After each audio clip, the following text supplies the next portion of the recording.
Voilà. Changer la langue de la transcription.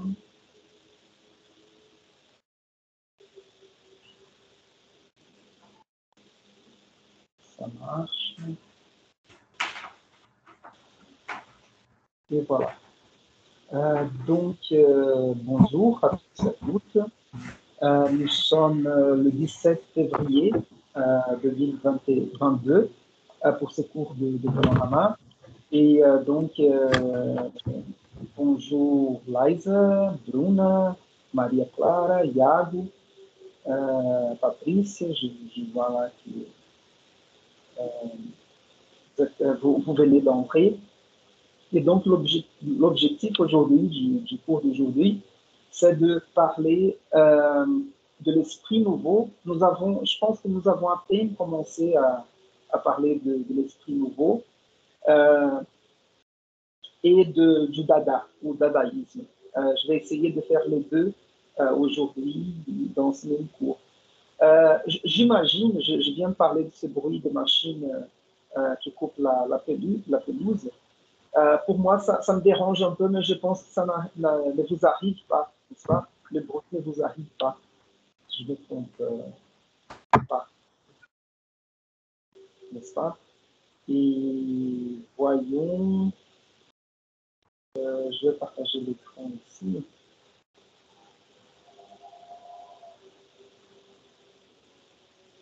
Voilà, les participants et je partage l'écran. Et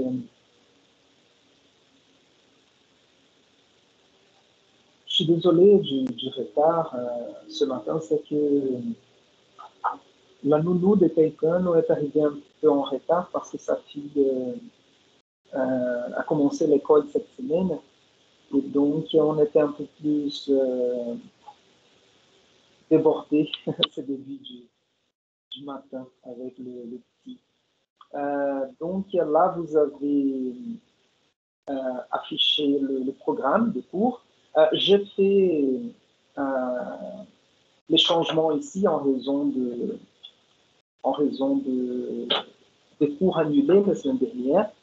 C'était au lieu d'avoir les cours le 10 février, on l'aura aujourd'hui. Jeudi dernier, nous avons eu le séminaire des œuvres de dissertation normalement. Et les cours qui auraient lieu aujourd'hui sur le surréalisme, il aura lieu la semaine prochaine, mardi, et on aura cours aussi jeudi. D'accord? Il y a le chat ici à côté. Donc, le premier jour, le dernier cours qui n'a pas été mardi dernier, c'est-à-dire le vrai cours.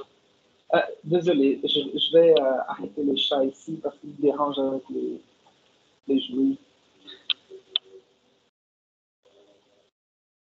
Ces jouets-là avec des petits ballons et le chat joue avec, j'arrive pas à me concentrer ici. Je suis désolé.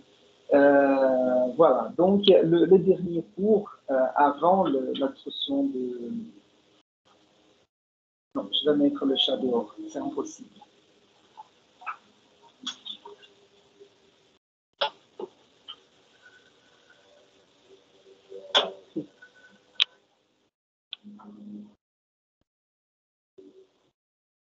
C'est terrible, ça a commencé, je ne sais pas comment, le matin.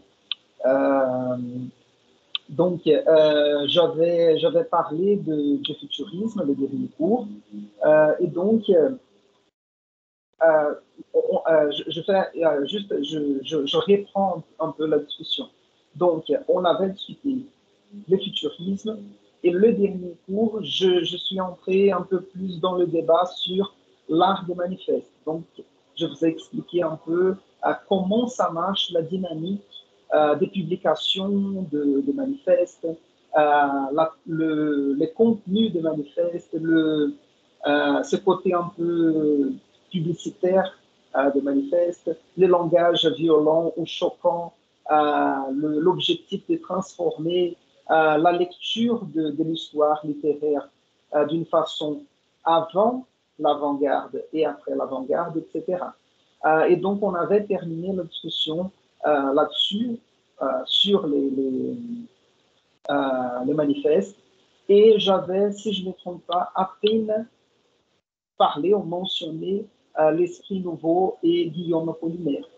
Et donc aujourd'hui, je vais parler un peu plus de Guillaume Apollinaire et je vais vous présenter aussi le Dada ou le dadaïsme. D'accord. Est-ce que vous avez des questions à me poser de départ ou ça va, on peut commencer? Ça marche? Ok. Donc, je passe ici. Là, c'est une des suggestions de lecture que je vous ai envoyées hier. C'était ces pages-là de ce livre de Denis Labouré. La couverture du livre, c'est celle-là. Histoire de la littérature française du XXe et XXIe siècle. C'est un livre assez intéressant, à mon avis. Et donc, je vous ai indiqué ici, page 74, nous avons peut-être faire un peu comme ça. Ouais, comme ça, nous avons la page. La question, c'est l'esprit nouveau, c'est ces mouvements, je vais le souligner.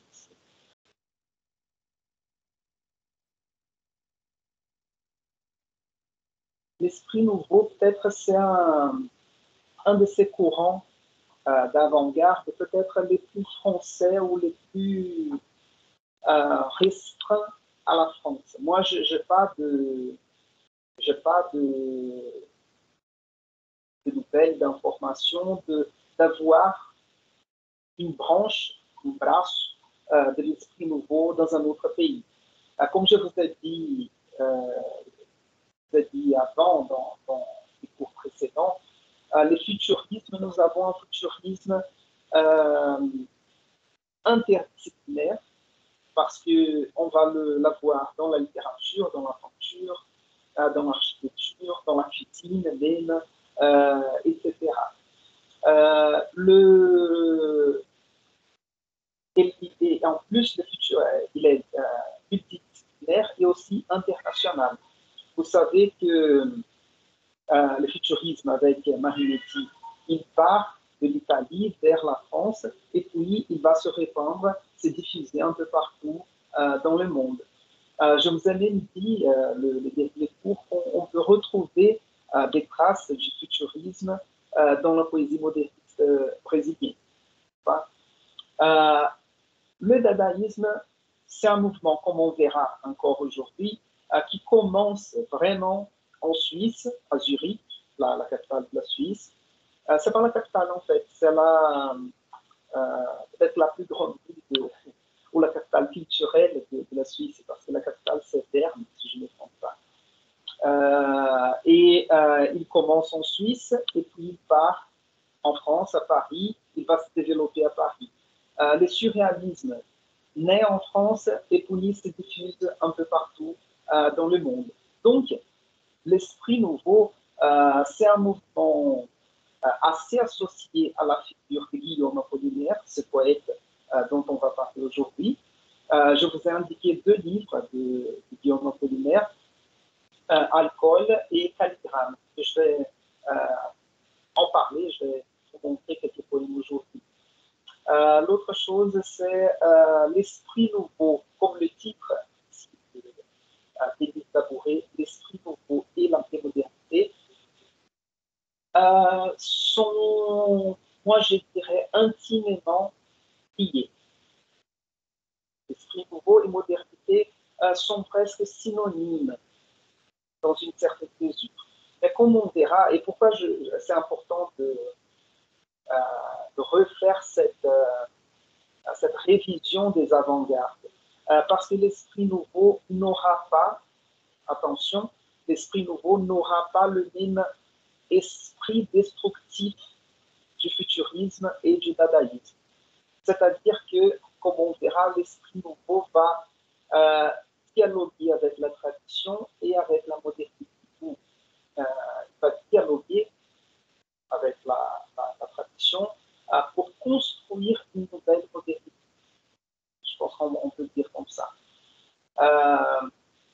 Et en même temps, c'est intéressant de voir comment, à partir de cette relation entre la modernité et la tradition, il va faire les ponts, la liaison entre le futurisme et le dadaïsme, entre la tradition qui vient, encore une tradition lyrique qui vient du romantisme et du symbolisme avec le surréalisme. Et, et donc, c'est un mouvement très important et c'est, à mon avis, un peu étrange qu'on n'écoute pas trop parler un peu ailleurs. Je veux dire, en dehors de la France, en dehors de la littérature française. N'est-ce pas? Moi, par exemple, peut-être vous, c'est un peu pareil, je commençais à étudier l'esprit nouveau quand je commençais à étudier la littérature française. J'avais pas de... je connaissais pas ces mouvements avant. Par contre, je connaissais évidemment le dadaïsme, le surréalisme, symbolisme, parce que nous avons l'expression de ces mouvements, ces avant-gardes, ici au Brésil aussi, n'est-ce pas? Voilà. Et donc, Apollinaire, j'avais mentionné ici qu'il vient d'une famille d'immigrants. Sa mère, si je ne me trompe pas, était polonaise, mais il est né en Italie. Ces informations biographiques nous aident à situer un peu le personnage, le poète, mais elles ne sont pas fondamentales pour la compréhension des textes. Donc, moi, je ne fais pas attention à la précision de ce genre d'informations biographiques et je préfère me tenir, on va dire comme ça, aux documents, comme les manifestes que je vais utiliser ici pour... je vais utiliser aujourd'hui deux manifestes je vais dire un manifeste et l'autre, c'est plutôt peut-être un texte critique d'Apollinaire. Donc, je ne vais pas passer par tout ce texte-là de Labouré, mais c'est un texte que je vous invite à jeter un coup d'œil parce qu'il va vous donner ce contexte du mouvement. D'accord? Je vais juste vérifier ici s'il y a quelque chose à commenter.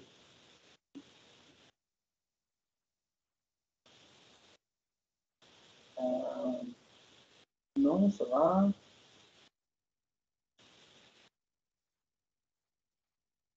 Non, ça va. Parce que ça sera plutôt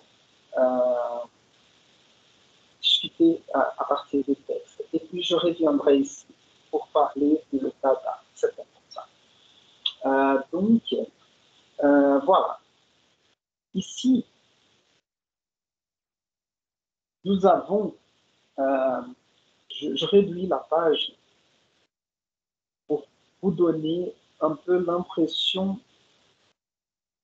j'arrive pas, ouais, ça c'est le plus, pour vous donner une idée, oups.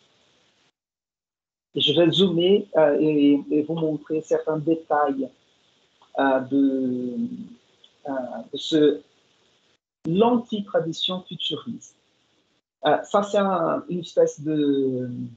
Moi, je peux appeler ça une espèce d'anti-manifeste. Non, ce n'est pas un anti-manifeste, c'est un manifeste quand même, dont le titre, c'est l'anti-tradition futuriste. Et vous voyez qu'ici, nous avons manifeste, c'est égal à synthèse. Donc, ça, c'est un texte d'Apollinaire, d'accord, qui a été publié en 1913. Et comme vous voyez, je vais tout d'abord m'arrêter là et je vais passer à l'autre manifeste le manifeste technique de la littérature futuriste de Marinetti. Ce manifeste-là, je vous l'ai montré dans les cours sur le futurisme. Et ce que je vais faire ici, c'est juste vous rappeler quelques détails discutés à propos de ce manifeste technique de la littérature futuriste de Marinetti. Pourquoi? Parce que là, on est encore capable de voir une influence de Marinetti et du futurisme dans la poésie ou dans la pensée d'Apollinaire. Donc, le manifeste technique de la littérature futuriste, on avait vu une espèce de recette de comment faire la poésie. Et donc, juste pour vous rappeler, il faut détruire la syntaxe en disposant les substantifs au hasard de leur essence. Il faut employer le verbe à l'infinitif. Il faut abolir l'adjectif. Il faut abolir l'adverbe.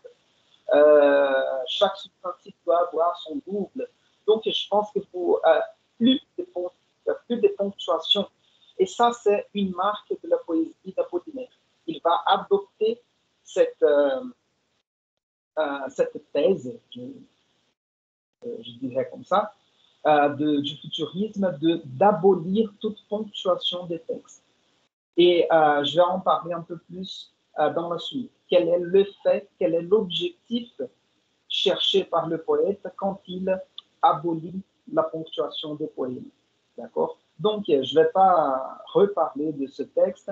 L'objectif, c'était juste de vous montrer la connexion entre le futurisme, ce manifeste technique de la littérature futuriste, a été publié en 1912. Et je reviens au manifeste L'antitradition futuriste d'Apollinaire, qui a été publié en 1913, donc l'année suivante. Voyons quelques détails de ce texte. Là, je vais bien zoomer pour vous faire voir. Donc, nous avons vu que le futurisme, surtout dans le manifeste, le premier manifeste futuriste de Marinetti, celui de 1909, quand il disait qu'il fallait brûler les bibliothèques, détruire la tradition, etc. Donc, il y avait cette envie ou cet objectif de destruction de la tradition, du passé, de l'histoire littéraire, pour créer, pour inventer quelque chose de nouveau. Et dans ces cas, Apollinaire va faire dans ce manifeste, l'antitradition futuriste, une espèce de synthèse de ce que de quelques thèses ou quelques conditions posées par les manifestes futuristes, par le mouvement futuriste, l'avant-garde futuriste. Et vous voyez ici, il y a toute une utilisation de la page, de la mise en page et de la police, c'est-à-dire police, quand on parle de on appelle ça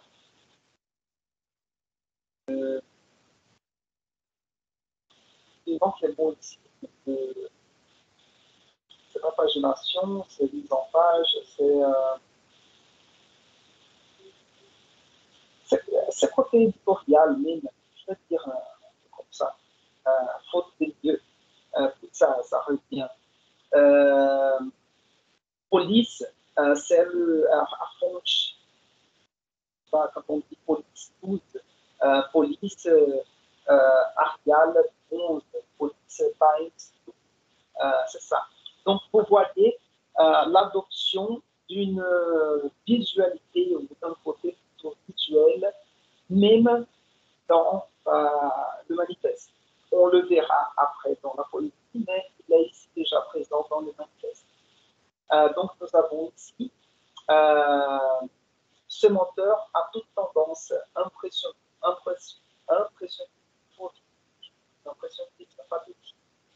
donc, vous voyez plusieurs ismes présentés ici. Et nous avons une première section du du manifeste destruction, c'est-à-dire ce qu'il faut détruire. Et dans la page suivante, nous avons une autre section, construction, avec des indications de ce qu'il faut faire pour faire poésie nouvelle. Voyons rapidement ici la destruction. Et vous voyez comment ce manifeste n'est pas, je vais dire comme ça, verbo-temporel. Parce que notre organisation ou l'organisation de la phrase dans notre langue, portugais, français, la plupart des langues, c'est une espèce d'organisation verbo-temporelle. Nous avons la syntaxe avec un élément qui vient avant, ensuite il y a un autre, et puis un autre. Donc le verbe, le sujet, le verbe, les compléments. Et ici, nous avons plutôt une espèce d'organisation idéogrammatique de l'idée. Et ça, c'est pas nouveau. C'est pas du tout nouveau. Nous allons voir ça ensemble à la fin du XIXe siècle avec Stéphane Mallarmé et le poème Un coup d'épée, qui est un poème assez célèbre, qui est à la fin du XIXe siècle, qui, dans une certaine mesure, ouvre les portes pour la poésie visuelle. Donc, Apollinaire arrive maintenant 10 ans ou 13 ans plus tard, après Mallarmé, en utilisant ces ressources de mise en page, de police, de publicité, etc. Et vous voyez que le texte est assez synthétique. Donc, pas de regret, suppression. Et vous voyez qu'on met suppression ici, et puis nous avons la liste de ce qu'il faut supprimer. Donc, suppression de la douleur poétique. Vous voyez, la douleur poétique était très liée à la poésie romantique. Donc, il y aura dans l'esprit nouveau une certaine rupture avec la tradition, mais avec un objectif de construire quelque chose de nouveau. Donc, ce n'est pas tout simplement la destruction absolue, désordonnée du passé de la tradition. Il y aura plutôt une relation avec la tradition.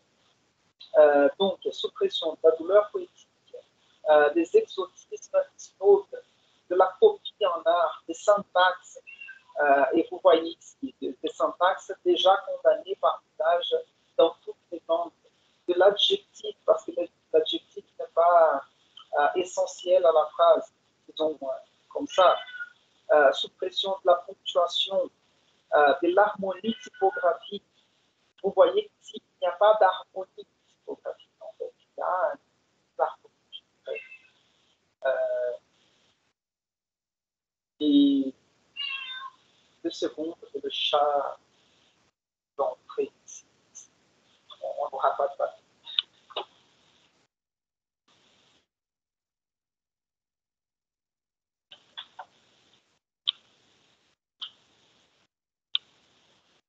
M'énerve ce chat. Aujourd'hui.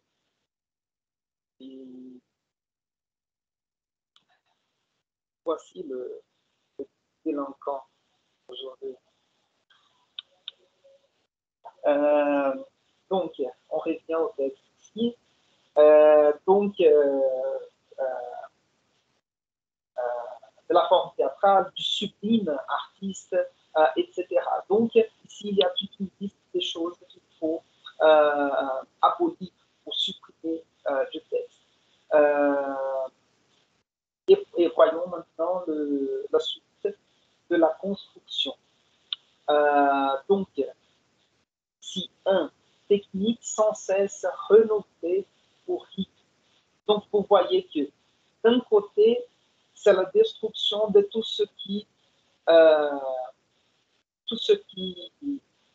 faisait la poésie avant, ou jusque là, jusqu'au moment ou jusqu'à l'époque d'Apollinaire. Et maintenant, la construction.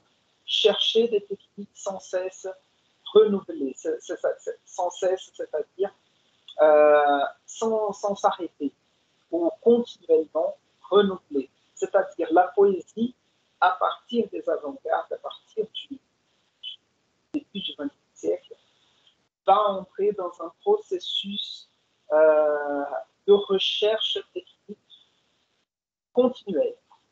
Et on va découvrir une nouvelle façon de faire de la poésie. On va la laisser ensuite de côté et on cherche une nouvelle. On ne va pas se prendre à une formule et l'utiliser pour tout. Donc, nous avons ici continuité, simultanéité en opposition au particularisme et à la division, la pureté, la variété. Vous voyez que c'est assez difficile à comprendre aussi l'objectif de ce manifeste synthèse. Littérature pure, mots en liberté, invention des mots, plastique pure, cinq sens, c'est-à-dire utiliser plus des sens de la perception pour chercher un effet plus intense de la poésie. Et maintenant, les chants de sortie. Je pense que le bruit des machines à couper la pelouse les dérange aussi. Quoi d'autre à mentionner ici? Donc, ça va. Intuition, vitesse, utilité, voyons ici.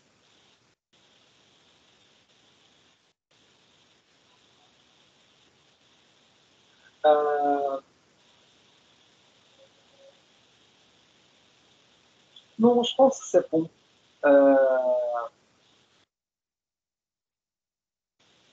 Non, c'est bon. Et il est plus intéressant au niveau visuel qu'au niveau du sens. Et... Ah non, ici c'est intéressant. C'est la dernière page. Il y a une autre chose que je voudrais vous montrer ici, dans la dernière page de ce texte. Voilà.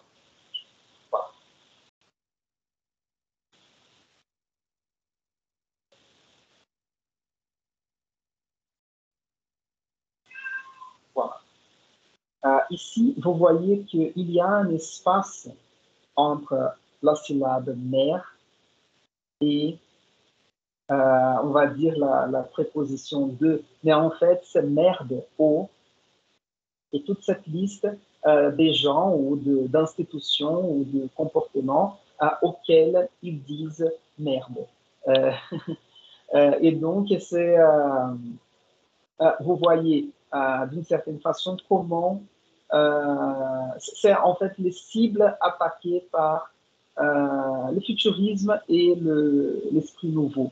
Donc, merde, pour vous donner quelques exemples, aux critiques, pédagogues, professeurs, musées, quatrocentistes, donc c'est les gens liés qui étudient les siècles précédents, quoi d'autre, philologues, défenseurs de paysages, académisme, dandisme, qui était une mode du 19e siècle, surtout assez lié au romantisme.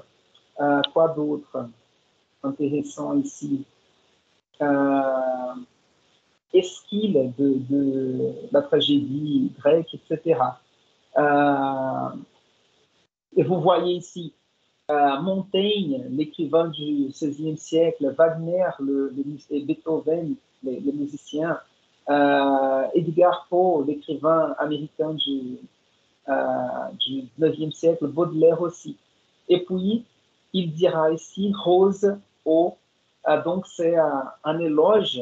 Et vous voyez que les noms cités ici, ce sont les noms des artistes avant-gardistes, n'est-ce pas? Marinetti, Picasso, Apollinaire, il est là aussi, Max Jacob, Matisse, Braque, qui d'autre? Kandinsky, Stravinsky. Donc, vous voyez que il y a un parti pris des avant-gardes, n'est-ce pas? Donc, ils disent merde à tout ce qui fait référence au passé. Et c'est intéressant de voir que la police ici n'est pas, les mots ne sont pas écrits en gros, n'est-ce pas? Non pas en négrite. Et ici en bas, on voit tous les noms en gros, et ça met en évidence l'importance qu'il accorde à ces noms-là. Et comme je vous ai dit l'autre jour,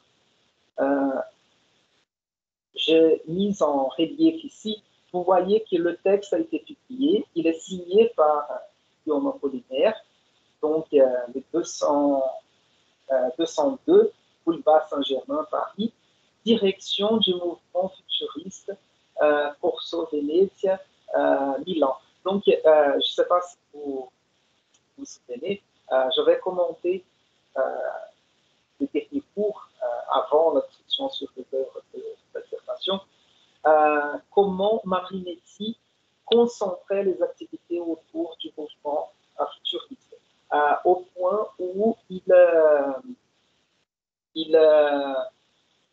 tous les manifestes futuristes, comme celui de la musique futuriste, de l'aventure futuriste, de l'architecture futuriste, passaient par Marinetti. Et c'était à lui de décider s'il faisait publier ou pas des manifestes écrits par d'autres artistes. C'est-à-dire qu'il concentrait, disons, les décisions du mouvement. Donc, c'était lui le leader du mouvement et c'était à lui de décider la direction du mouvement. Donc, cette indication ici à la fin du manifeste montre comment Apollinaire était encore lié à Marinetti, d'une certaine façon, en 1913. D'accord? Donc, c'était ça ce manifeste, l'une tradition futuriste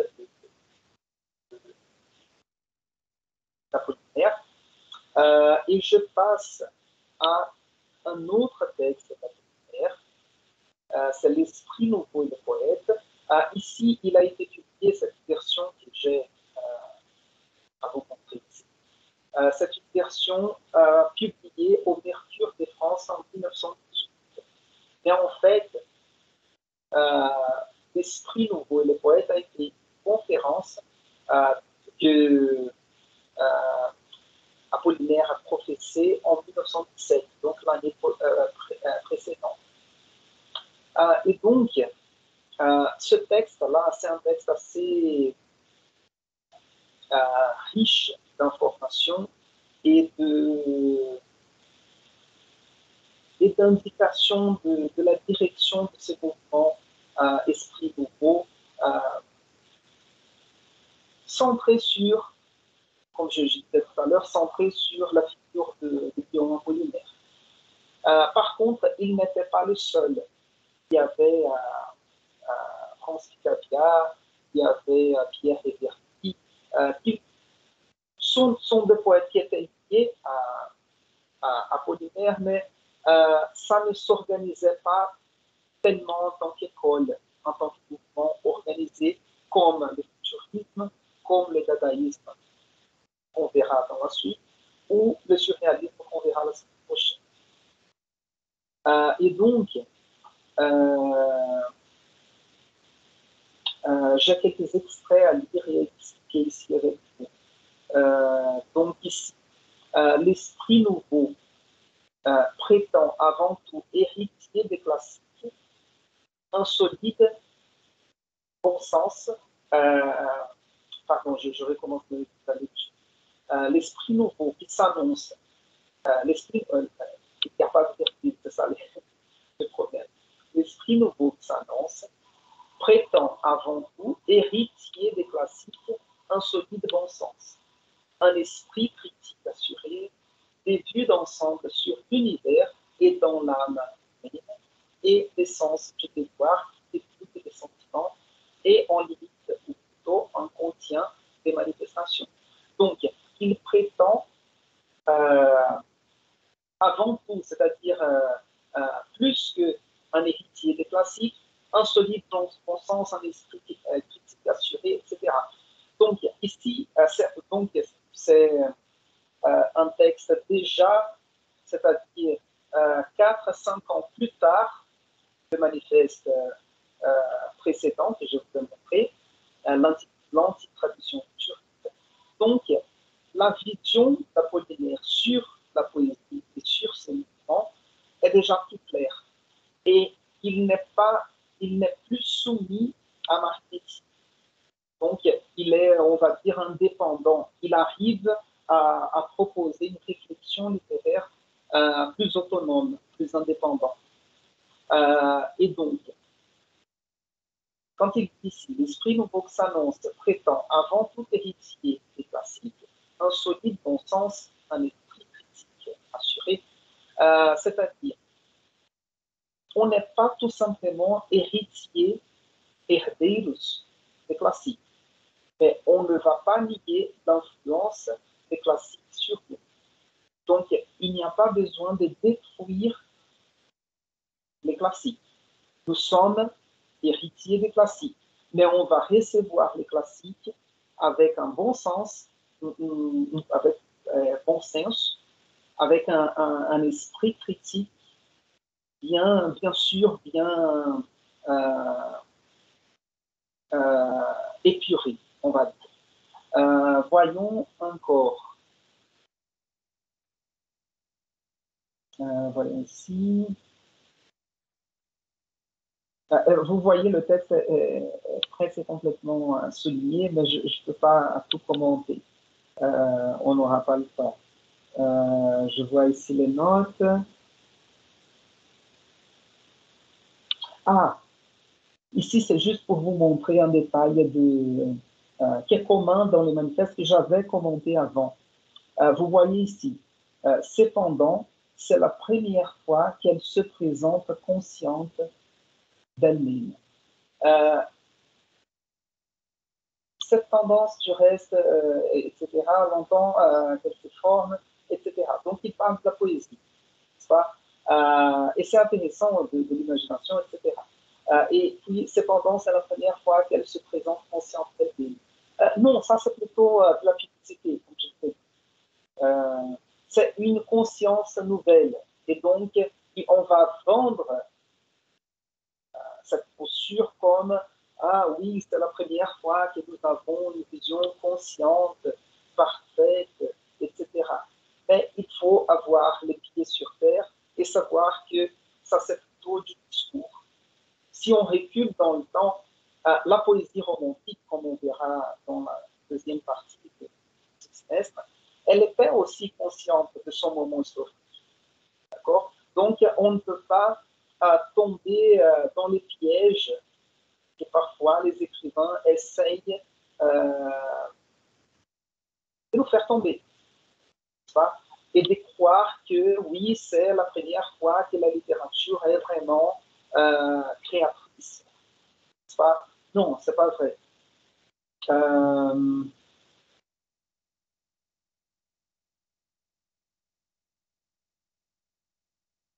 Ah, voilà. Ici. Et parce que là, nous sommes au début du XXe siècle.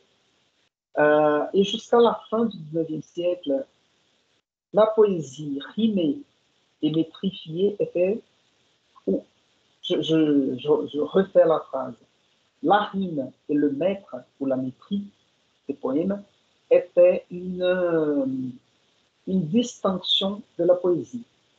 C'est-à-dire que faire un poème, ça commençait par utiliser la rime et la métrique. Je vais. N'est-ce pas? Je crois que j'avais commenté ici récemment. Quand on dit batatinha quanto nasce, espalha rama pelo chão. Vous voyez qu'il y a la métrique de vers, n'est-ce pas? Il y a le rythme, il y a un accent, il y a la rime, etc. Et ça, c'était une marque de la poésie. Dans ce tournant du 19e vers le 20e siècle, on va entrer dans le vers libre. Raison pour laquelle les cours derniers, j'avais parmi tous les documents PDF affichés, il y avait un document de Marinetti qui s'appelle Enquête sur le verre libre. Donc Marinetti, au début du XXe siècle, a organisé une enquête en demandant à plusieurs écrivains, à plusieurs poètes, ce qu'ils pensent du vers libre. Donc c'était une question de la poésie à cette époque, de devenir un peu plus prosaïque.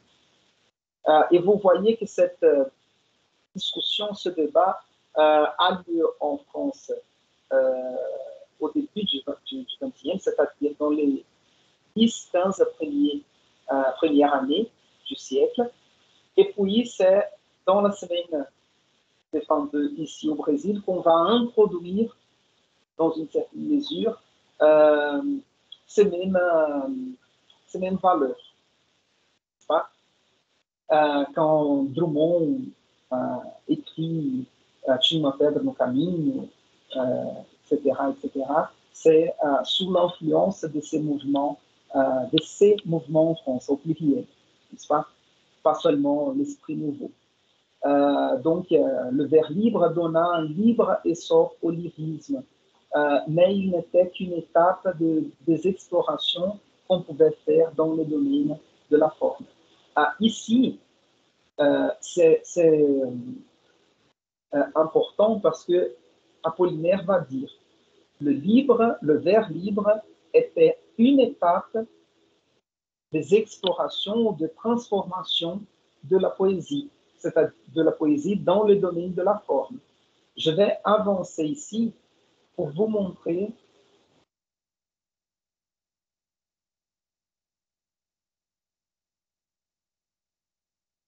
voilà. Ça, c'est un poème d'Apollinaire du livre Calligramme. Donc, vous voyez l'innovation dans la forme, n'est-ce pas? Ici, vous voyez que le poème n'est pas tout simplement, il ne se restreint pas à l'utilisation du vers libre et de la mise en page. Il y a presque, il dessine avec les phrases, avec les mots, n'est-ce pas? Donc, vous voyez ici, il y a même l'être océan, il y a les vagues dessinées ici. Ça représente un peu, il y a un côté figuratif d'utiliser les mots pour reproduire un objet ou une forme. J'avance une page ici pour vous montrer un autre. Donc, et vous voyez, c'est il n'y a pas de règle pour lire un poème comme celui-là, n'est-ce pas? Si on lit d'abord ici, puis là, ou d'abord ici, puis en haut, c'est à nous de décider. Parfois, il y a une logique, mais et parfois non. D'accord? Et encore un autre exemple ici. Oups. Voilà. Voilà. Donc, vous voyez ici une vraie exploration de la forme poétique faite par Apollinaire. Donc, je reviens au texte d'Apollinaire, l'esprit nouveau et le poème. Est-ce que vous avez des questions? J'avance un peu vite parce que je suis ennuyé du temps.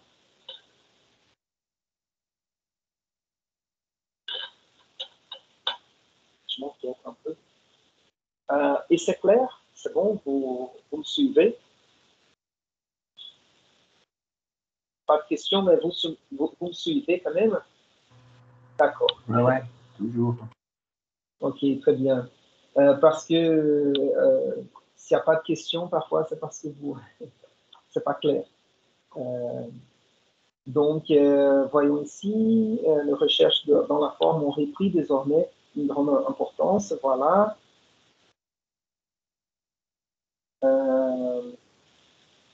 Et vous voyez, tout est dit ici. Je vais lire juste les extraits soulignés. Donc la recherche qui peut déterminer de nouvelles découvertes dans la poésie et dans le lyrisme. Donc assonance, allitération, la rime, ce sont des parties plutôt, comment je peux dire, sonores de la poésie. Et ensuite, ici, il dira les artifices typographiques, c'est le mot que je cherchais tout à l'heure. Les artifices typographiques poussés très loin, avec une grande audace, ont l'avantage de faire naître un lyrisme visuel qui était presque inconnu avant notre époque. Ces artifices peuvent aller très loin encore et consommer la synthèse des arts, de la musique, de la peinture, de la littérature. Et d'une certaine façon, ces artifices typographiques vont être présents dans d'autres manifestations artistiques. La musique, par exemple, le meilleur exemple, c'est Claude Debussy. Je ne sais pas si vous le connaissez, il a une façon différente de jouer le piano. J'aime bien. Mais je suis nul, complètement nul en musique, en théorie musicale. Donc, ce que je peux vous dire de Debussy, c'est tout simplement que j'aime bien et ça me plaît. Et je sais qu'il était novateur pour son époque, mais j'arrive pas à vous expliquer dans la théorie musicale pourquoi. Par contre, si vous cherchez quelques textes des frères Campos, Haroldo e Augusto Campos, et Despinatari, les poètes concrétistes brésiliens, ils ont des textes dans lesquels ils expliquent, des textes critiques dans lesquels ils expliquent Debussy. D'accord. J'écris ici pour vous, si vous voulez chercher après. Debussy. C'est très bon pour écouter quand on travaille. Vous voyez, vous êtes concentré, vous étudiez, par exemple, vous travaillez et vous mettez Debussy, c'est bon pour la concentration. Donc, et je profite là pour mettre en rouge ici. C'est ça. Un lyrisme visuel. Très bien. Voilà. Voilà. Ah, ici, c'est un paragraphe important aussi. Je zoom. Voilà. Il eût été étrange qu'à une époque où l'art populaire par excellence, le cinéma, est un livre d'images, les poètes n'eussent pas essayé à composer des images pour les esprits méditatifs et les plus raffinés qui ne se contentent point, ne se contentent pas des imaginations grossières des fabricants de films. Et je lis ici en relief l'idée d'image, parce qu'il va dire que les poètes n'ont pas essayé jusque-là, parce que lui, il va le faire. C'est-à-dire, Apollinaire et son groupe d'amis, ils vont composer des images. Je viens de vous montrer les expériences d'Apollinaire qu'il va appeler les calligrammes. Ce sont ces poèmes visuels qui reproduisent la forme de ce qu'il parle, de ce dont il parle, n'est-ce pas? Il y a par exemple, un poème, le paysage. Donc, il y a une petite maison construite avec les mots, n'est-ce pas? Ça, c'est une composition d'images visuelles vraiment. Mais je vais revenir à ce concept d'image la semaine prochaine quand on parlera du surréalisme. Parce que vous voyez ici la petite boîte à côté. Cette question de l'image, le concept est développé par Pierre Reverdy dans un petit texte. Et il va faire un contrepoint à la métaphore. Je vais vous expliquer ça en détail. Je vais vous donner des exemples de poèmes surréalistes la semaine prochaine. Mais pour arriver au surréaliste, on a commencé avant avec Pierre Réverdy et Guillaume Apollinaire autour de cette idée de l'image. L'image poétique, pour avancer un peu, pour vous anticiper l'idée d'image poétique,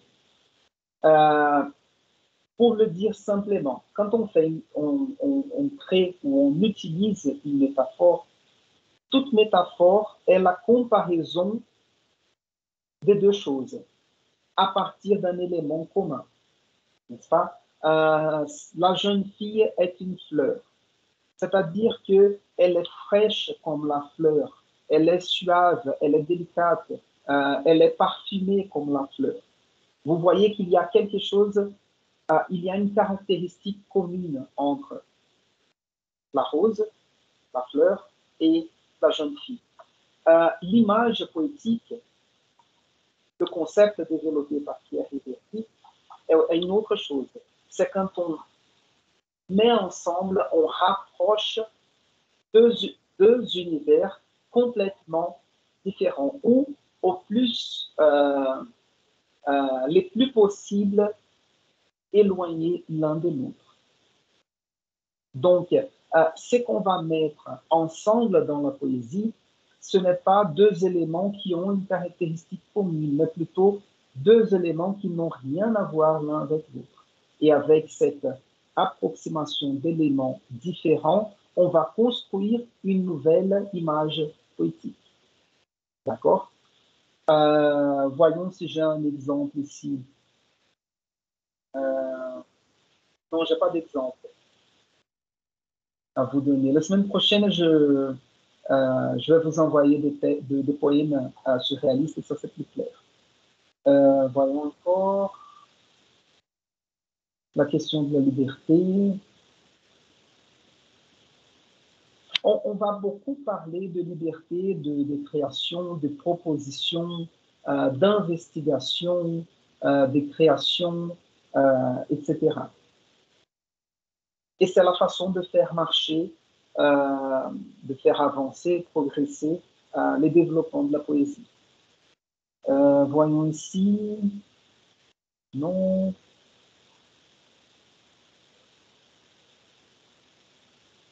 Non, c'est pas très important. Ah, ici, c'est un paragraphe intéressant.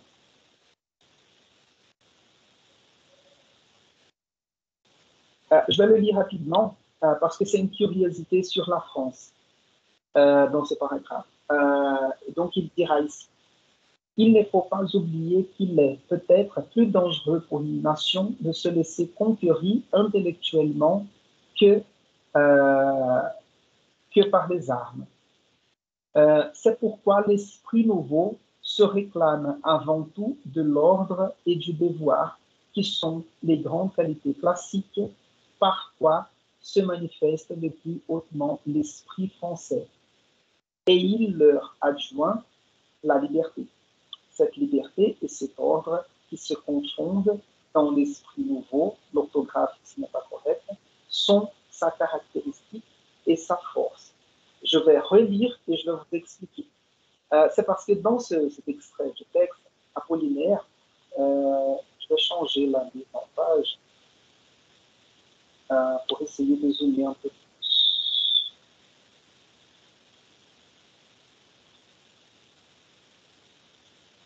Voilà. Voilà. Oups, j'ai fait une gaffe ici.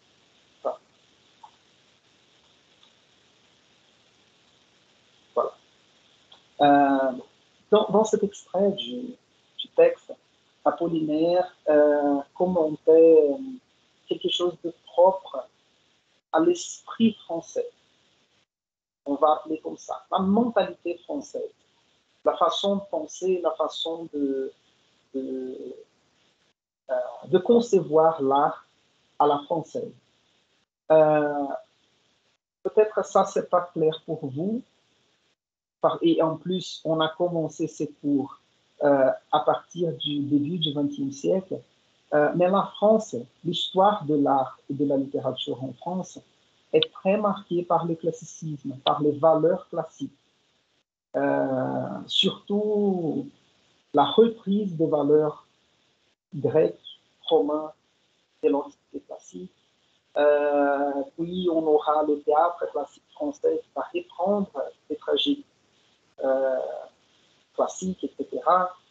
La période de Lumière aussi avec le rationalisme, etc. Donc la France, l'esprit français, pour résumer comme ça, est assez marqué par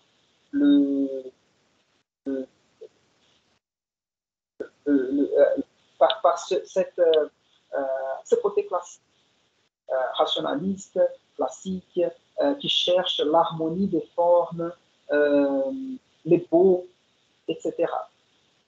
Ordre. Tout est ordonné, tout est harmonique, tout est équilibré. La plupart du temps de l'histoire artistique et littéraire française. Et donc, il dira ici, il ne faut pas oublier qu'il est peut-être plus dangereux pour une nation de se laisser conquérir intellectuellement que par les arts. Ok, laissons de côté cette affirmation. C'est pourquoi l'esprit nouveau se réclame avant tout de l'ordre et du devoir, qui sont les grandes qualités classiques par quoi se manifeste le plus hautement l'esprit français. C'est-à-dire que l'esprit nouveau d'Apollinaire est dans la tradition française de l'ordre et du devoir, mais il ajoute quelque chose de nouveau, qui est la liberté. La liberté d'expérimentation, la liberté de forme, la liberté de sujet, etc. Donc, il y a un côté lié à la tradition, comme je répète dès le début du cours, mais de l'autre côté, il y a la liberté aussi. C'est-à-dire que faire de la poésie pour Apollinaire, ce n'est pas tout simplement répéter les classiques. C'est connaître les classiques, dialoguer avec, mais proposer quelque chose à partir de la liberté de création. D'accord? Voilà.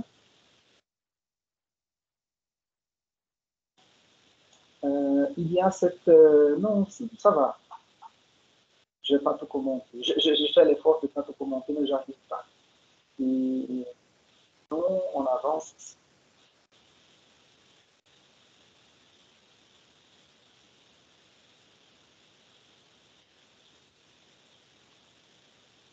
Je vais juste changer d'outil pour déplacer les boîtes.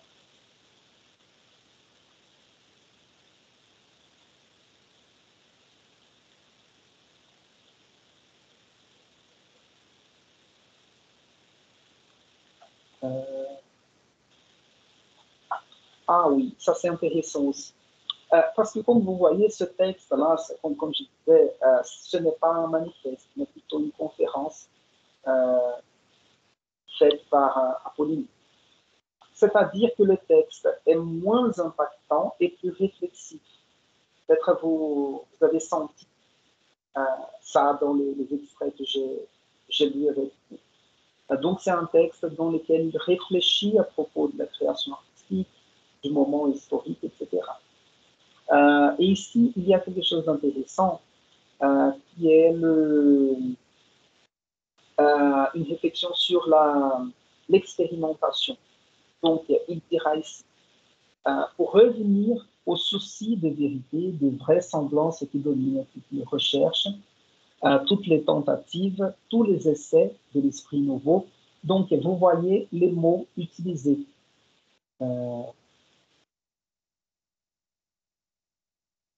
Je vais mettre en rouge ici. Recherche, tentative, essai de l'esprit nouveau.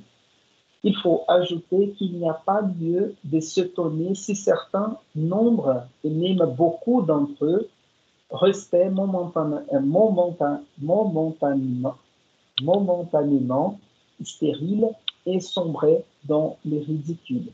Donc, il va mettre en évidence ici un côté important de l'esprit nouveau qui sont de recherche, mehr Pesquisa, busca, ou as pesquisas, as buscas, por novas formas de expressão, etc. Les tentatives et les essais. Tentatives et essais sont presque synonymes, n'est-ce pas? J'essaye de faire, je tente de faire. Mais il a mis les deux ici. Pour chercher une nouvelle possibilité d'expression, mais il dit que il ne faut pas s'étonner. Donc, c'est probable, c'est possible qu'une certaine quantité de ces recherches, tentatives, essais vont rester stériles, c'est-à-dire elles vont tomber ou elles vont mener nulle part, elles ne vont levar lugar nenhum, ou vont sombrer dans les ridicules, c'est-à-dire ce seront de textes ridicules, sans importance. Mais le plus important pour lui, c'est la recherche, la tentative, l'essai de trouver quelque chose de nouveau et faire marcher la littérature.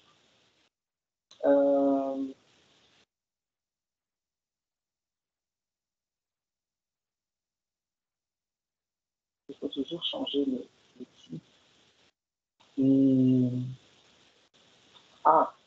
et ici aussi, c'est important. Je descends un petit peu le texte.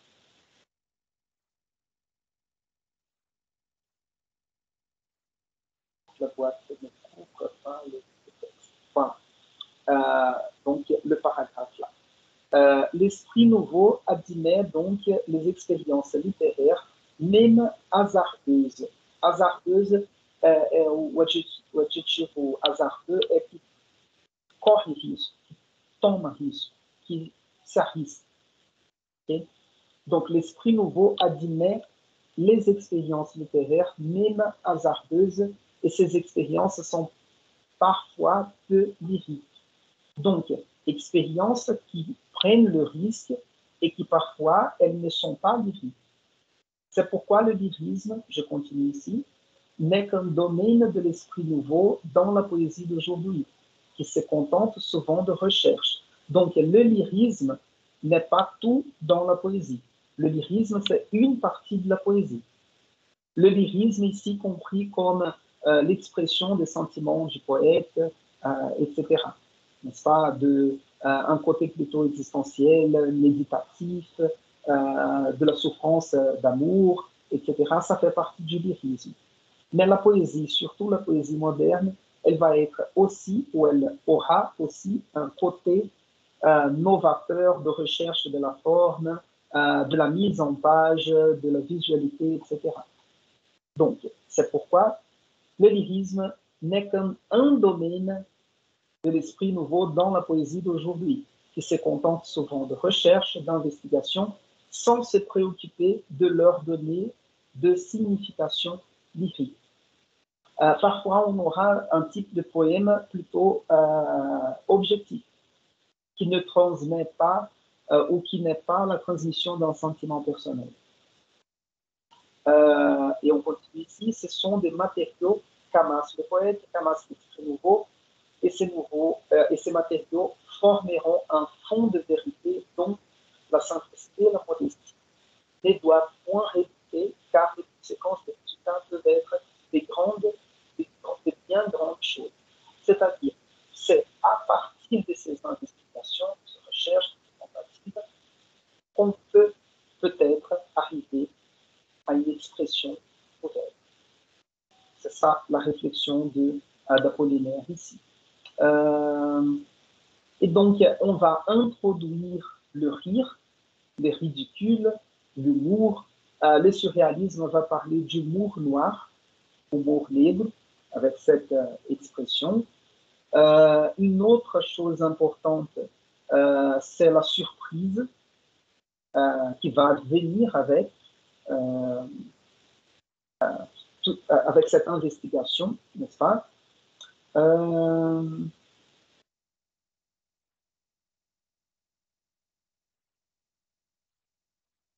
Voilà.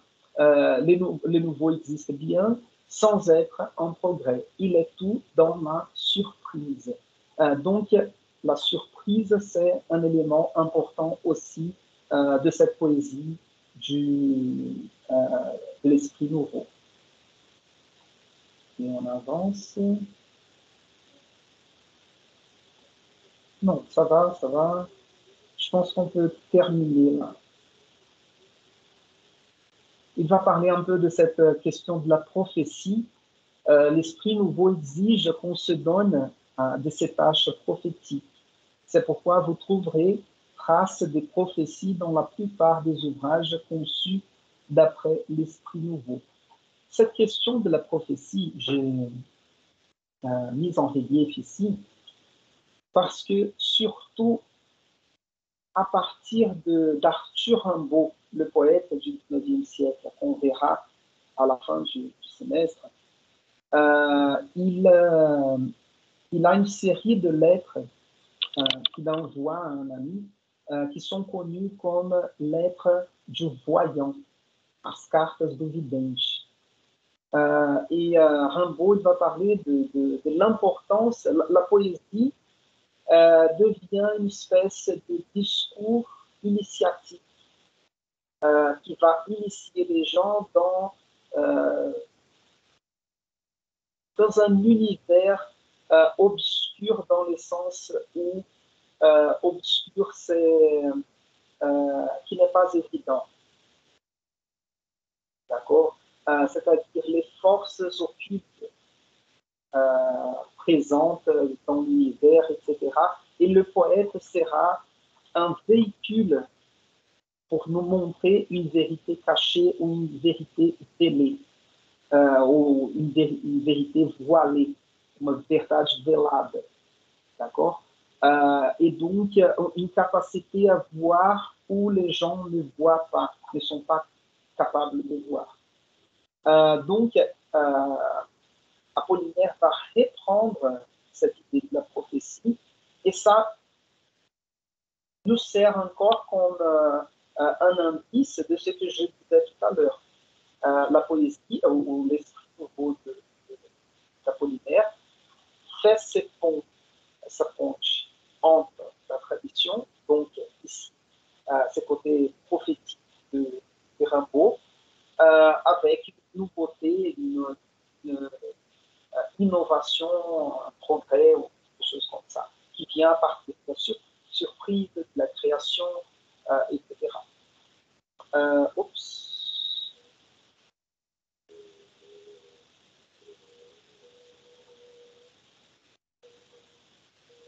C'est ça.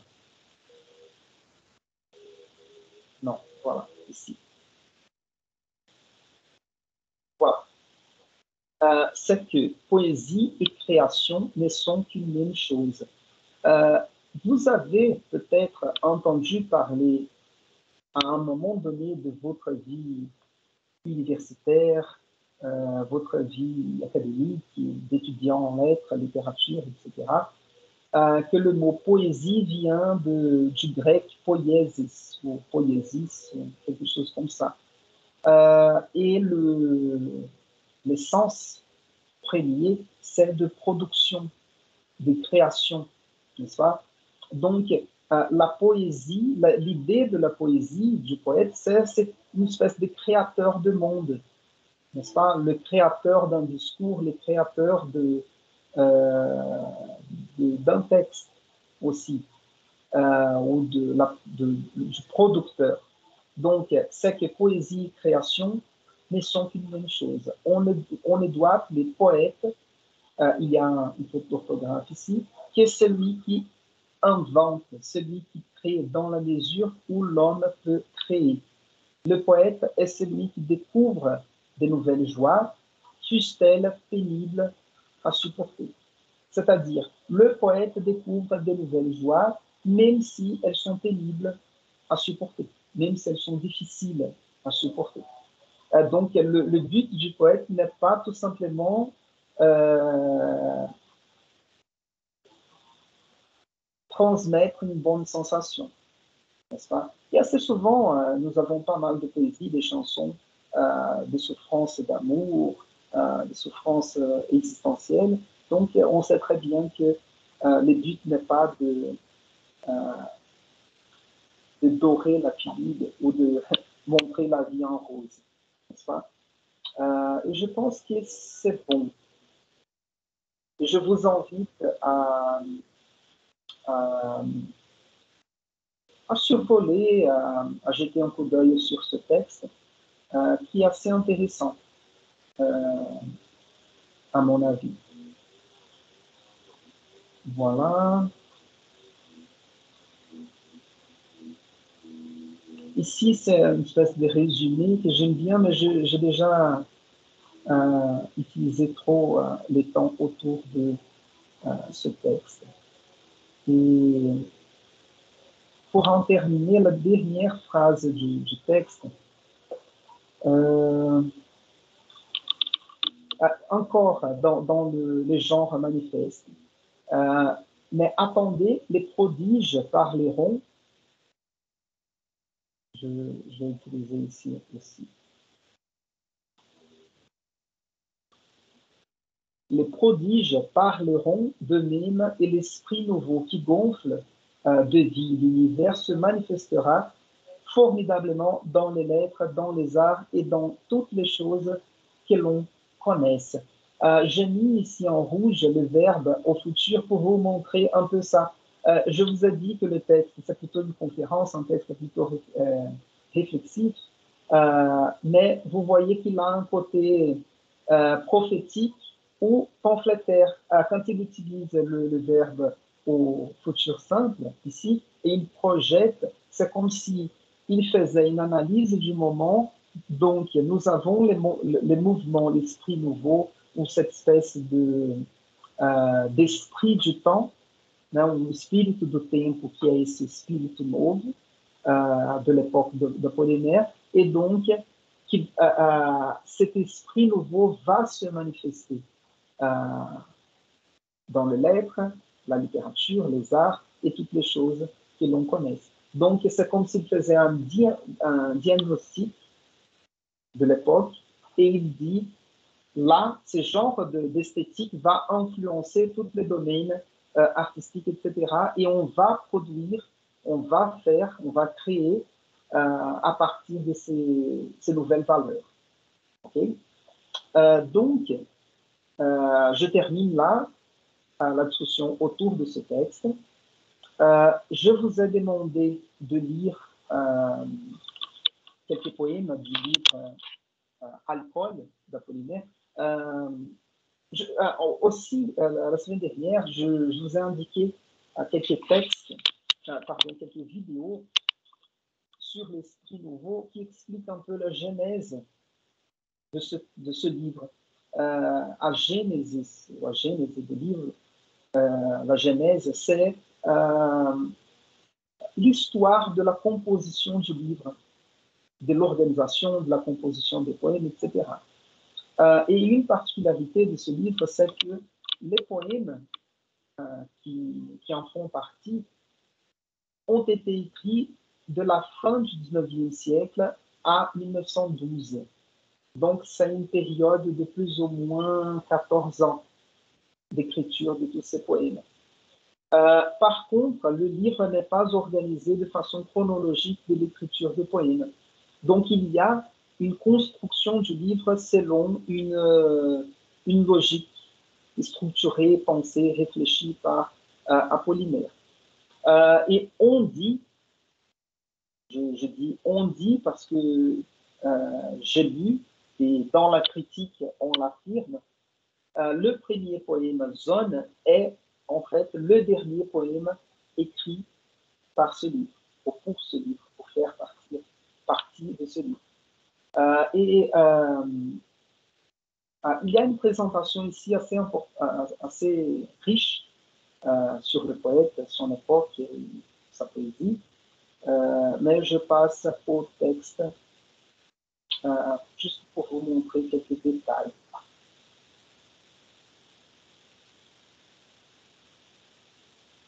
Donc, zone, et ça commence comme ça. Et vous voyez qu'il n'y a pas de ponctuation, n'est-ce pas? Et si vous voyez, nous avons ici. Ancien matin, ok, romaine, ancienne, religion, aviation, ok. Il y a de la rime. Mais puis nous avons christianisme, pidis, chrétien, matin, ça va, au journaux, ok, policière, hiver. Oui, il y a de la rime dans le poème, mais vous voyez que la taille de vers n'est pas exactement la même. Donc, la métrique n'est pas maintenue. D'accord? Et nous avons encore, je redis encore un petit peu, encore. Voilà. Et donc, le poème zone, à la fin, tu es là de ce monde ancien. Là, ici, fatigué de ce monde ancien. Bergère, ô tour Eiffel, les troupeaux des ponts belles ce matin. Et vous voyez qu'il commence à parler de cette fatigue du monde ancien, des classiques, etc. Il appelle la tour Eiffel comme, comme autre du dialogue, pas? Bergère comme pastore, n'est-ce pas? Bergère, bergère, autour Eiffel, les troupeaux des ponts belles ce matin. Tu en as assez de vivre dans l'Antiquité grecque et romaine. Ici même, les automobiles ont l'air d'être anciens. Vous voyez la contradiction, comment il fait le dialogue entre modernité ou entre tradition et modernité. Automobile, c'était quelque chose de nouvel, mais elles ont l'air d'être anciennes. Bergère comme pastor, quelque chose qui vient d'une poésie plutôt idyllique, pastorale, mais c'est la tour Eiffel qui était hyper moderne à cette époque. Tu en as assez, tu es fatigué de vivre dans l'Antiquité grecque romaine, mais ici même les automobiles ont l'air d'être anciennes. La religion seule est restée toute neuve, la religion est restée simple comme les hangars de port aviation. Ça c'est intéressant et je ne sais pas, on peut penser s'il ne s'agit pas d'une ironie, n'est-ce pas, de dire que la religion seule est restée neuve, n'est-ce pas, toute neuve. La religion est restée simple comme les hangars de port aviation. Voyons encore. Donc, je ne vais pas commenter tous les poèmes, mais quelques extraits, juste pour attirer votre attention, parce que c'est un poème plutôt long.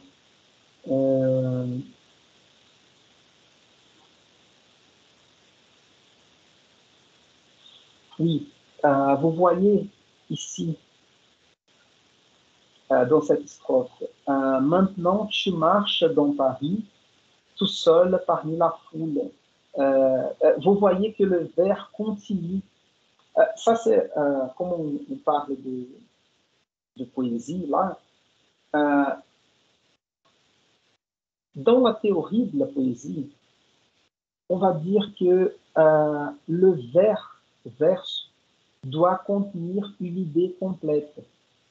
Et si le poète n'arrive pas à mettre dans un vers l'idée complète, ça peut être compris comme un petit problème quand même, une espèce d'incapacité du poète. Mais en même temps, il y a ce genre de vers, la figure de l'enjambement. C'est quand le vers continue, l'idée du vers continue dans le vers suivant, n'est-ce pas? Et ici, c'est ce qui arrive. Et pourquoi on évite l'enjambement? Parce que ça va nous donner le rythme de la prose. Parce que la prose, elle a cette possibilité de faire un discours plus long et lié à partir des idées. La cohérence à partir des idées. Par contre, ici, on aura maintenant, tu marches dans Paris tout seul parmi la foule des troupeaux d'autobus mugissant près de toi roule l'angoisse de l'amour te serre les gosiers comme si tu... vous voyez que ça crée un rythme un peu plus frénétique de la poésie, et peut-être on peut même penser à une espèce de mimèse du rythme de la ville moderne, de la ville moderne, et par conséquent de la vie moderne, né, da cidade e da vida. Voilà. Et une autre chose, c'est, je ne suis pas entré dans ces détails de l'abolition des vers, mais de l'abolition de la ponctuation, parce que un des effets réussis avec l'abolition de la ponctuation, c'est la multiplication des sens, la pluralité d'interprétations. Parce que, vous voyez, si je décide de lire des vers de façon indépendante, on va voir comme ça. Maintenant, tu marches dans Paris tout seul parmi la foule. Oui, c'est une idée complète. Tá? Agora você anda em Paris sozinho no meio da multidão. Des troupeaux d'autobus mugissant près de toi roulent. Também é uma ideia completa, né? Tropas de ônibus, sei lá, mugindo perto de você, circulam. Mas a gente poderia colocar, você anda, né, por Paris sozinho, sei lá, dentro ou por meio da multidão de, sei lá, vamos colocar assim, estou traduzindo aqui sem pensar muito na qualidade da tradução, né? No meio da multidão das tropas de ônibus que mugem perto de você e circulam. Né?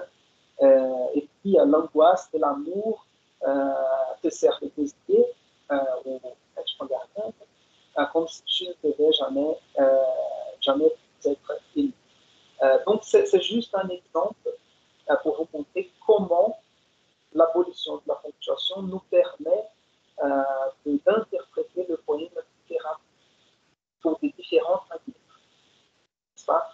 C'est au lecteur de contribuer à cette lecture. D'accord? La lecture n'est plus tellement fermée. Ici, juste pour parler de lyrisme, je vais prendre le vers de façon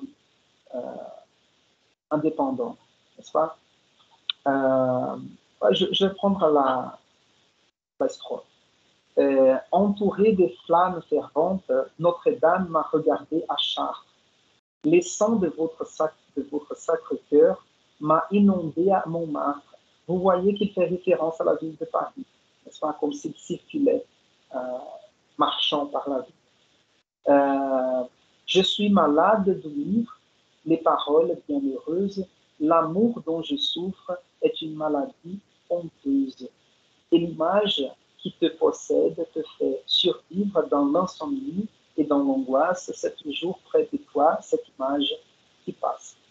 C'est intéressant ici, je lis rapidement, je vous invite à retenir un peu plus dans le texte, mais vous voyez que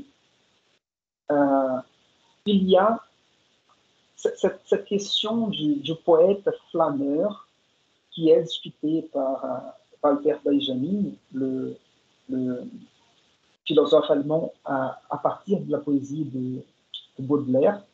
Et Baudelaire inaugure cette tradition du poète de la ville, n'est-ce pas, et du poète qui va marcher dans la ville et qui va être d'une certaine façon opprimé par la foule, la multidão, la grandeur de la ville, etc. il va reprendre cette tradition du poète flâneur, né, qui flâne pela cidade. Et une autre chose, c'est que vous voyez que quand il nous apporte sa souffrance, ici, les sentiments qu'il partage avec nous, il le partage, mais pas d'une façon sentimentale. C'est déjà d'une façon ironique.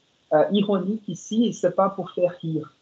Quand on parle de l'ironie, c'est plutôt quand le sujet poétique est capable de se regarder. D'accord? Assez souvent, on fait référence à l'image du pli, à dobra. C'est quand on est capable de se plier sur soi-même, se dobrar sobre si mesmo. C'est-à-dire, on est capable de se voir avec une certaine distance. N'est-ce pas? Imaginez que vous êtes largué, vous êtes dans une relation et tout simplement, vous êtes largué.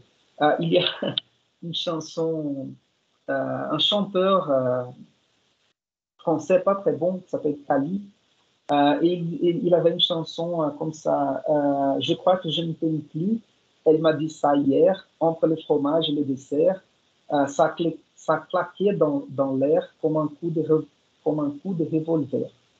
Donc, je crois que je ne t'aime plus, elle m'a dit ça hier, entre le fromage e o dessert. Né? Assim, você está lá, terminando a janta, a pessoa vira para você e fala, não te amo mais. E aí meu mundo caiu. Né? Et quand le sentimentalisme de ce lyrisme propre du romantisme, c'est oh, je suis tellement souffrant, elle m'a abandonné et je ne sais plus quoi faire de ma vie, etc. Donc, on est totalement jeté, abandonné à cette souffrance. Et quand on est capable de se regarder dans cette situation avec une certaine distance, peut-être on est capable de dire oui, elle m'a abandonné, elle m'a dit qu'elle ne m'aime plus, mais moi, je n'étais pas non plus sûr du sentiment que j'avais. Et peut-être elle a eu le courage de le dire, le courage que je n'avais pas, mais en fait, c'est pas si mauvais que ça, et peut-être je serais plus ouvert à d'autres amours. Vous voyez la possibilité de prendre une certaine distance et essayer de regarder la situation autrement. Et vous voyez ici, donc, il dit, je suis malade de dire les paroles bienheureuses. Estou doente de ouvir palavras que ele diz. L'amour dont je souffre est une maladie honteuse. O amor do qual eu sofro é uma doença vergonhosa. Donc, vous voyez qu'il n'est pas là pour faire l'éloge de la souffrance d'amour. Donc, contre ce lyrisme romantique. Et l'image qui te possède te fait survivre dans l'insomnie, dans l'angoisse, c'est toujours près de toi cette image qui passe, etc. etc. Donc, c'était juste pour vous donner quelques exemples de ce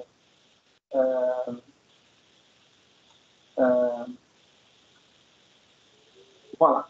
Et ici, c'est juste une curiosité de ce poème aussi. Et pas dire ici, parce que je n'ai pas commenté cet aspect de la politique. Tu es à Paris chez les juges d'instruction.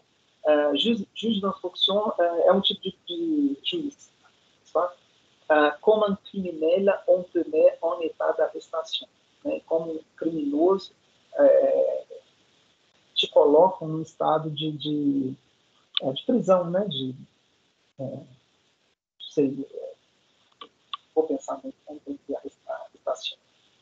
Mais Apollinaire, il a été attaché à une affaire et accusé d'avoir volé ou reçu la Joconde de Leonardo da Vinci.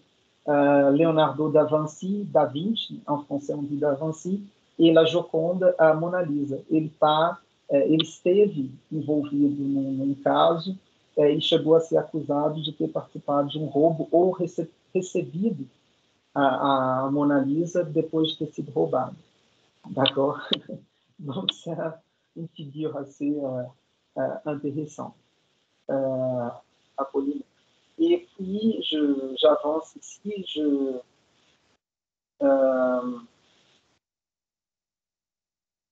non, je ne vais pas entrer dans les premiers rapports. Je vais terminer là la discussion autour d'Apollinaire.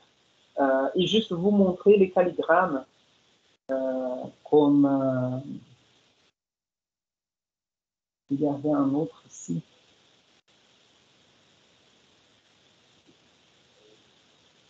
Où est-il?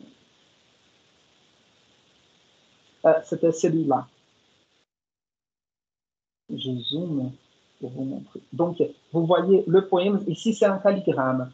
Et le calligramme, c'est cette jonction de cali et gramme je sais pas, c'est comme si on liait l'orthographie ou la forme du mot avec l'image.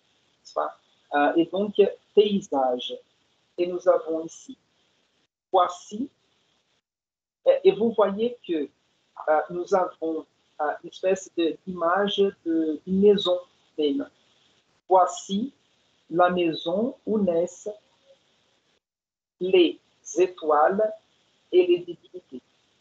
Vous voyez qu'il y a ici, comme je disais, un certain ordre de la lecture.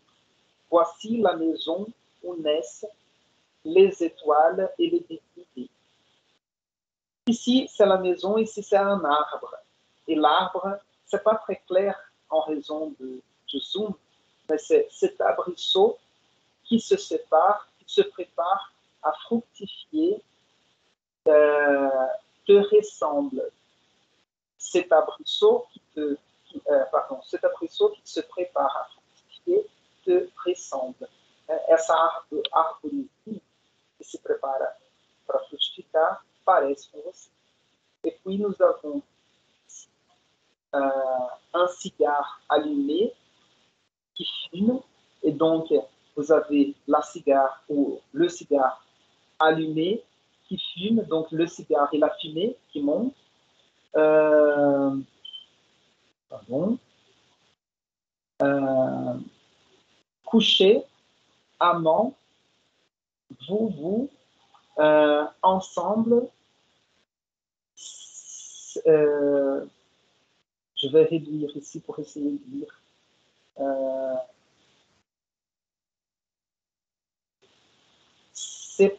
Séparé,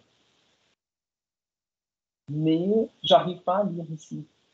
Mes braises, quelque chose comme ça.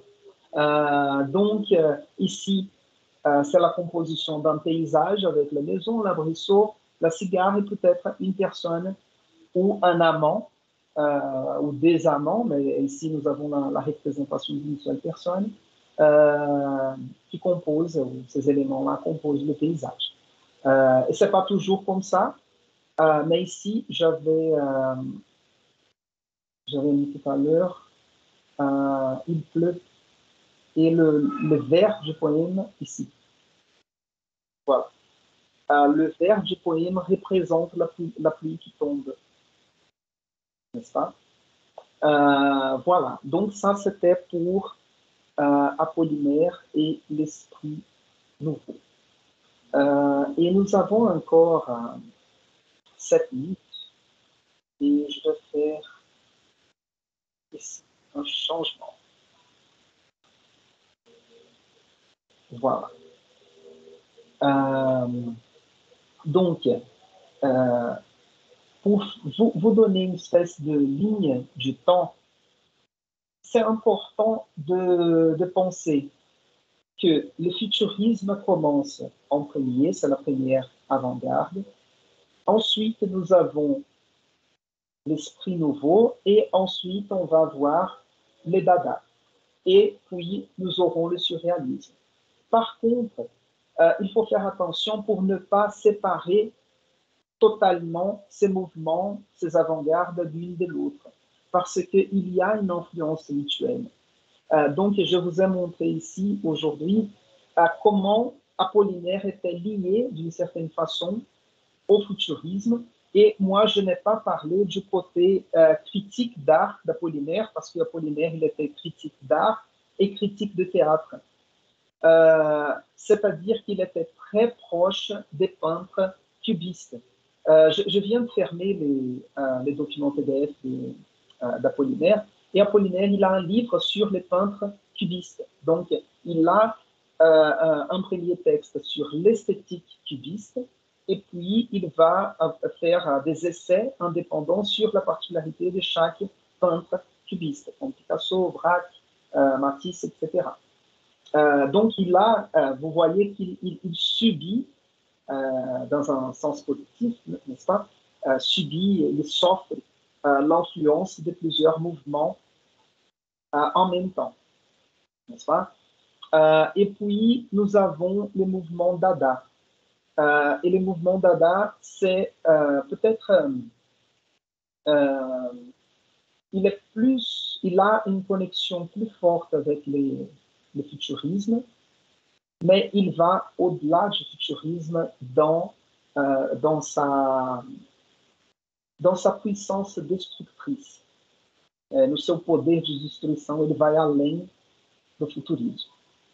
Ok? Ça commence en 1916 à Zurich, dans un café qui s'appelle Cabaret Voltaire. Et les figures les plus importantes sont Hugo Ball et Tristan Tzara. Hugo Ball, je ne le connais pas très bien. Il me semble qu'il est suisse. Si je ne me trompe pas, il parle allemand. Je ne sais pas s'il est de Suisse de langue française. Et Tristan Tzara est roumain, donc né en Roumanie. Il me semble qu'il parlait plusieurs langues. Il part à Zurich et puis il partira à Paris. Et c'est le mouvement, plus précisément, encore dans cette pensée qu'il faut considérer l'influence de tous ces mouvements, parce que c'était ce qu'on peut appeler, Paris était ce qu'on peut appeler un melting pot, c'est caldeirão cultural, n'est-ce pas? Et pourquoi je parle de tout ça? Donc, pour vous donner une idée de l'interconnexion de tous ces mouvements, et ces personnes aussi, qui vont se croiser, parfois vont rompre les liens esthétiques ou d'amitié, etc. Apollinaire a l'influence du futurisme. Et puis, il va dialoguer un peu avec le dadaïsme, pas trop. Je vous dis qu'il y a une liaison forte de cette tendance destructrice du futurisme qui va être poussée à la limite par les dadaïstes. Par contre, les dadaïstes vont s'unir, Hugo Ball et Tristan Tzara à Paris vont rencontrer André Breton, Louis Aragon, qui vont fonder le mouvement surréaliste. Mais le mot surréalisme va venir d'un texte de Guillaume Apollinaire, qui était une critique d'une pièce de théâtre d'un autre auteur qui s'appelle non, c'était pas une pièce de Alfred Jarry, c'était une pièce de Apollinaire lui-même. Il a dit que sa pièce était une espèce de drame surréaliste. Et c'est à partir de cette affirmation d'Apollinaire que quelques années plus tard, André Breton va retirer les noms du mouvement surréaliste. Donc, vous voyez qu'ils se côtoient, se cohabitent, vont se croiser à Paris. À un certain moment, ils vont être ensemble. Dans d'autres moments, ils vont se séparer. D'accord? Et on verra la semaine prochaine, je continue avec les dadaïsmes. et j'avais oublié, je peux le faire là tout de suite, après les cours. Je vais vous indiquer quelques vidéos sur les dadaïsmes et essayer de les regarder pour la semaine prochaine. Et j'ai trouvé une vidéo intéressante, une interview avec Tristan Tzara. Donc, c'est intéressant toujours parce que quand on travaille des écrivains très anciens, nous n'avons pas de registre en vidéo. Et comme il est mort en 64, si je ne me trompe pas, j'ai trouvé cette interview avec lui. Et je trouve que ça, c'est intéressant à voir, n'est-ce pas? Ici, on va voir des textes de sa jeunesse et on va voir l'interview dans sa vieillesse en faisant un bilan du mouvement. Donc, c'est ça pour aujourd'hui. Je vous invite à lire. Hier, j'ai fait une petite liste de... c'était les références utilisées pour le cours d'aujourd'hui. J'aurais dû faire ça avant pour vous donner le temps de lire, mais comme nous ne sommes pas entrés dans les détails du dadaïsme, faites-le pour la semaine prochaine. Donc, essayez de lire au moins les poèmes. Ce sont des poèmes courts de Tristan Tzara. Essayez de jeter un coup d'œil sur les manifestes aussi du dadaïsme. Et regardez les vidéos que je vais partager là tout de suite, après les cours. D'accord? Est-ce que vous avez des questions par rapport au cours d'aujourd'hui?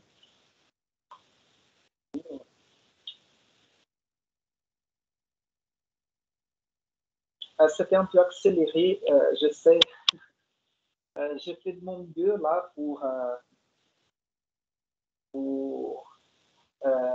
arriver à terminer l'esprit nouveau et au moins avancer un peu sur le dadaïsme. J'ai pas réussi, j'ai trop parlé, mais j'ai gardé le rythme accéléré.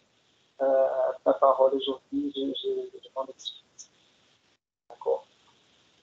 Voilà. Donc, si vous n'avez plus de questions, on peut se dire au revoir là. Et 2 secondes, je vais juste vérifier ici les chronogrammes de cours. Donc, on se revoit mardi de la semaine prochaine. Ça. Donc, on aura cours mardi de la semaine prochaine aussi, pour compenser les cours perdus de la semaine dernière. D'accord? Donc, je vous remercie. Et l'attention. Et je vous souhaite un bon week-end et à la semaine prochaine.